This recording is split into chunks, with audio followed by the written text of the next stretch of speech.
అన్న నమస్తే అన్న. నమస్తేనే. సంవత్సరం కాంగ్రెస్ పరిపాలన చూసావు కదా అన్న, ఎలా అనిపిస్తుంది అన్న? ఏ పరిపాలన అది పరిపాలన లెక్క లేదు. అది దొంగల రాజకీయం లెక్క ఉంది. ఎందుకంటే ఎక్కడైతే రేవంత్ రెడ్డి చిట్టీల ముఖ్యమంత్రి అంటే చిట్టీలేసుకొని ముఖ్యమంత్రి అయిన మనిషి. ఉమ్, ప్రజల మనిషి ఎవరంటే కేసీఆర్ అని తెలంగాణ రాష్ట్రం మొత్తానికి తెలిసిన మనిషి ఎవరంటే కేసీఆర్. ఉమ్. చిట్టీలేసుకొని ముఖ్యమంత్రి మేము కాలే. అన్న అబద్ధాలు చెప్పొద్దు, అభిమానంగా చెప్పొద్దు, కామన్ మ్యాన్ గా చెప్పు. కామన్ మ్యాన్ గా చెప్తున్నా. ఆ, రేవంత్ రెడ్డి అంత లుచ్చా రాజకీయం మేము ఎప్పుడు చేయలే 10 ఏళ్ల పాలనలో. సీఎం అన్న ఆయన సీఎం అయినా కానీ ఆడ ఎంత రాష్ట్రపతి అయినా కానీ మా మాట ఇదే ఉంటది. మేము అట్లా రాజకీయం అయితే 10 ఏళ్లలో మేము చేయలే. అది ఓకే. ఇప్పటి వరకు ఇచ్చిన హామీలు ఏమన్నా? 6 హామీలలో ఒక హామీ చేస్తే ఏంది? 6 హామీలు చేయడానికి చేతను కాదు. ఒక హామీ చేసిండు ఫ్రీ బస్ అని. ఆడోళ్ళు ఎంటికలు పట్టుకుని కొట్టుకునే రోజులు వచ్చినాయి తెలంగాణ రాష్ట్రంలో. ఓకే. అది మరి రైతుల పరిస్థితి ఎలా ఉంది అసలు? రైతులని ఎంత దారుణం అంటే మనకు తిండి పెట్టేది రైతులు. ఆయన కూడా తినేది రైతుల భిక్షనే, ప్రజల భిక్ష కాదు. ప్రజలను మోసం చేసుడు, హైడ్రా అనే పేరు తీసి మోసం చేసుడు ఎందుకు? రేవంత్ రెడ్డి ఖబర్దార్ గుర్తుపెట్టుకో. రాబోయే సర్పంచ్ ఎలక్షన్లో నీకు కరెక్ట్ డిసిజన్ మీకు తెలుస్తుంది రేవంత్ రెడ్డి గారు అని అంటున్నాను. మరి చాలా చెప్పాడు హామీలు. చూసుకుంటే దాదాపు 420 హామీల వరకు ఇచ్చారు. అందులో 6 ముఖ్యమైన అంశాలు ఉన్నాయి. అందులో కూడా గ్యాసు, కరెంటు ఇటువంటి వాటన్నిటి చెప్పాడు. అసలుకి ఏమన్నా వస్తున్నాయా? గ్యాస్, కరెంట్ ఏమన్నా? గ్యాస్ సిలిండర్ 500 రూపాయలు అన్నాడు. ఏది 500 రూపాయలు? నేను నిన్ననే అయిపోయింది మా ఇంట్లో గ్యాస్.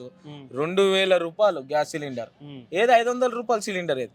ఆడ ఫామ్లు పెట్టాలంటే కాళ్ళు నొప్పులు వచ్చి ఫామ్లు ఎవరు కూడా పెడతలే.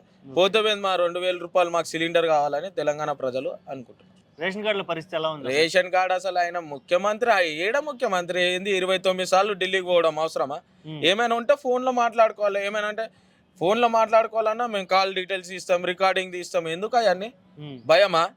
నువ్వు ముఖ్యమంత్రి మొదటిసారి ముఖ్యమంత్రి అయినావు. ఎట్లా చేయాలి? పాలన ఎలా చేయాలి? మంచిగా ప్రజల మధ్యలో చేయాలి. ఏమైనా అంటే 29 సార్లు ఢిల్లీకి పోవడు, వచ్చుడు, ఢిల్లీకి పోవడు. ఇదేనా రాజకీయం నీది రేవంత్ రెడ్డి అని నేను అడుగుతున్నా. తెలంగాణ సొమ్ము మొత్తం ఢిల్లీ తరలిపోతుంది అంటే ఏమంటుంది దానికి? ఢిల్లీకి మూటలు పోతేనే ముఖ్యమంత్రి, ఢిల్లీకి మూటలు పోకపోతే ముఖ్యమంత్రి క్యాన్సల్ అవుతాడని కూడా ఆయనకు తెలుసు. ఓకే. నా పేరు మేకల అశోక్ కుమార్ ముద్రాజ్. నేను తెలంగాణ దివ్యాంగుల సమాఖ్య సంఘం వ్యవస్థాపక అధ్యక్షుల్ని. నేను మన ముఖ్యమంత్రి రేవంత్ రెడ్డి గారిని ఒకటే అడుగుతున్నా. ముఖ్యమంత్రి గారు నాకు డిసెంబర్ 9 తారీఖు నాడు ఇందిరమ్మ రాజ్యం వస్తే 6000 పింఛని దివ్యాంగులకు, వృద్ధులకు, వితంతులకు 4000 ఇస్తామని చెప్పారు. మరి ఇంతవరకు పింఛన్ కాదు కదా, పింఛన్ ఎప్పుడు పెంచుతామనే మాట కూడా మాట్లాడతలేరు మీరు. అంతా దొంగ హామీలు ఇచ్చి మీరు పదవిలోకి వచ్చారు. మరి 6000 ఎక్కడ పోయినాయి సార్? మీరు చెప్పిన హామీలు ఇంతవరకు ఇవ్వలేదు. మరి ఇందిరమ్మ రాజ్యం వచ్చినట్ట రానట్ట సార్? ఇదేందో మీరే చెప్పాలి. ముఖ్యమంత్రి రేవంత్ రెడ్డి గారు వికలాంగులను, వితంతువులను, వృద్ధులను మోసం చేసి మీరు పదవి ఎక్కిరు. ఇది మీకు సరైన న్యాయం కాదు. ఇది బస్సులలో వికలాంగులకు ఉచిత బస్ ప్రయాణం పెడతామన్నారు. ఎన్నికల హామీలో వికలాంగులకు మీరు ఇచ్చిన హామీలు ఎక్కడ పోయినాయి చెప్పాలి. ఇంతవరకు మీరు ఆ కేటీఆర్ని, కేసీఆర్ని తిట్టడమే సరిపోతుంది కానీ మీరు ఇచ్చిన హామీలు మాత్రం చేయడం లేదు. ఫస్ట్ మీరు ఆ తిట్టడం బంద్ చేసి హామీలు నెరవేర్చేది చూడండి. ఎందుకంటే వికలాంగులకు మీరు 3 హామీలు ఇచ్చారు. బ్యాంకులకు పోస్టులు ఇస్తామన్నారు, ఉచిత బస్ ప్రయాణం కల్పిస్తామన్నారు, 6000 పింఛన్ ఇస్తామన్నారు. ఇంతవరకు మీరు పింఛన్లు సంవత్సరం గడిచిపోయింది. ఆ పింఛన్ల కోసం ప్రస్తావన లేదు, పింఛన్లు పెంచింది లేదు.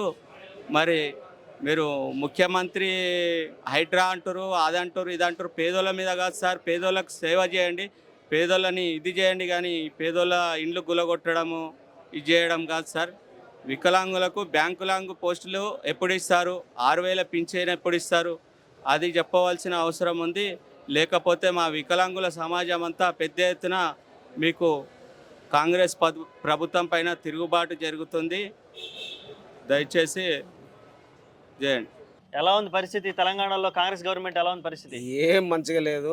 6 గ్యారంటీలు అన్నాడు, 13 హామీలు, ఒక్కటి సుత అమలు చేయలే. ఒక్క బస్సు మాత్రమే అమలు చేసిండు. రైతు భరోసా లేదు, రైతుకు సరి అయినట్టుగా ఏదీ లేదు. రైతు భరోసా లేదు, దళిత బంధు లేదు, బీసీ బంధు లేదు, ఉమ్, గొర్రెలు లేవు, ఉమ్, నేను యాదగిరి ముదిరాజు, ఓకే. చేపలు లేవు. ఉమ్, మాకు కేసీఆర్ ఉన్నప్పుడు చెర్లల్లో చేపలకు అవకాశం ఇచ్చేది, చేపలు పోసుకోమనేది, అది లేదు. 18 సంవత్సరాలు రెండిన వాళ్ళకు మొత్తం 2500 ఇస్తా అన్నాడు, అవును. ఆ 2500 లేవు. ఉమ్, స్కూటీలు లేవు, ఉమ్, ఏది లేదు. పింఛన్లు లేవు. ఉమ్, పింఛన్లు కేసీఆర్ పింఛన్లు అవి సుధా 2 నెలలుగా కొట్టిండి ఈ సంవత్సరంలో. ఉమ్. మళ్ళీ అది సుధా లేదు, పింఛన్ సుధా ఇస్తలేడు. పింఛన్ 4000 దాకా ఇస్తా అన్నాడు. 4000 ఇస్తా అన్నాడు, 4000 కాదు అవే కరెక్ట్ ఇస్తలేడు. వికలాంగులకు 6000 ఇస్తా అన్నాడు, 6000 ఇస్తలేడు. ఉమ్, కౌలు రైతులకు 12000 ఇస్తా అన్నాడు, కౌలు రైతులకు ఏమి ఇస్తలేడు. ఉమ్. దారుణం ఉంది రేవంత్ రెడ్డి పరిపాలన. ఆటో వాళ్ళకి కూడా 12,000 ఇస్తా ఆ, అన్నాడు. ఆటో వాళ్ళకి ఇస్తా అన్నాడు. ఆటో వాళ్ళు అయితే మొత్తం ఆత్మహత్య చేసుకొని చచ్చిపోతారు పాపం. ఉమ్, ఆటో వాళ్ళు, మా కార్మికులకు సుధా సరి అయిన న్యాయం లేదు. ఎవ్వరికి ఈ పరిపాలనలో ఎవ్వరూ సుఖంగా లేరు. ఏంటి ఇంత ఈ దారుణమైన పరిస్థితి అంటే? హైడ్రా తెచ్చిండు. ఈ హైడ్రాతోని చాలా నిన్న కూలగొట్టిండు హైడ్రా. ఉమ్. మొత్తం హైకోర్టు చెంపపెట్టుమా చెడిల్లు అనిపించింది రేవంత్ రెడ్డిని. ఇప్పుడు హైడ్రా రావడం వల్ల తెలంగాణలో మార్కెట్ పడిపోయింది. మొత్తం రియల్ ఎస్టేట్ మొత్తం పడిపోయింది అన్న. పాపం చాలా మంది మొత్తం రియల్ ఎస్టేట్ పడిపోయింది. కొనేటోడు కొంటలేడు, అమ్మేటోడు అమ్మతలేడు, చాలా పడిపోయింది. ఒక్క రియల్ ఎస్టేట్ ఆగిపోవడం వల్ల ఎంతమంది మీద ప్రభావం? మొత్తం సిమెంట్, కంకర, ఇసుక మొత్తం రాబడే మొత్తం బంద్ అయిపోయింది. ఓకే. ఇట్లా బంద్ అయిపోయింది. రేవంత్ రెడ్డి ఈ రాబోయే ఈ స్థానిక మన ఎలక్షన్లు ఉన్నాయి కదా, లోకల్ బాడీ ఎలక్షన్లలో తగిన బుద్ధి చెప్తాం. ఒక్క సర్పంచ్ సుధా కాంగ్రెస్ పార్టీ వాళ్ళు గెలవరు. ఓకే. ఇప్పుడు మరి ఈ ఫార్ములా రేస్ కేసులో కేటీఆర్ గారిని అరెస్ట్ చేస్తానంటూ కొన్ని వార్తలు వాళ్ళతో కాదు, ఎట్లా పెట్టాలి, ఏం చేయాలి, ఈ కేటీఆర్ గారిని ఎట్లా ఇరికించాలన్న అభిప్రాయమే కానీ కేటీఆర్ దగ్గర అరెస్ట్ చేసేంత దమ్ము లేదు, వాళ్ళకు అరెస్టు చేయలేరు. ఓకే అండి, థ్యాంక్స్. కాంగ్రెస్ పరిపాలన ఎలా ఉందండి? సంవత్సరం నుంచి చూస్తున్నారు కదా తెలంగాణలో. ముందుగా అందరికైతే నూతన సంవత్సరం శుభాకాంక్షలు. కాంగ్రెస్ ప్రభుత్వం గురించి మాట్లాడాలంటే మాటలు లేవు. ఎందుకంటే వాళ్ళు చేసిన చేతలేం లేక ఖాళీ మాటలు, ప్రజల్ని తిట్టడం, ప్రజల్ని భయపట్టించడం తప్ప వాళ్ళు చేయడమే పనేమీ లేదు. వాళ్ళ పాలన లేదు, అసలు పాలనపై దృష్టే లేదు.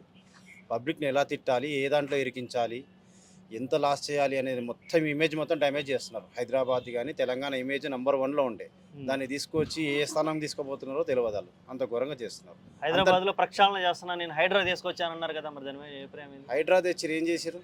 కోర్టు కూడా మొట్టికాయలు వేసిన తర్వాత వేసిందా? ఉమ్, ఇప్పుడు ఆపిరా? ఉమ్, వాళ్ళు చేసేది ఏంటంటే తొందరపాటు నిర్ణయాలు, ఏది ఏం చేయాలనేది వాళ్ళకి ప్రాపర్గా తెలియకుండా చేస్తున్నారు. ఏది అంటే నా మార్క్ ఏందైనా చేపియాలి, కేసీఆర్ గారి చేసిన అభివృద్ధిని తుడిచేయాలని చూస్తున్నారు, కానీ అది కుదరదు.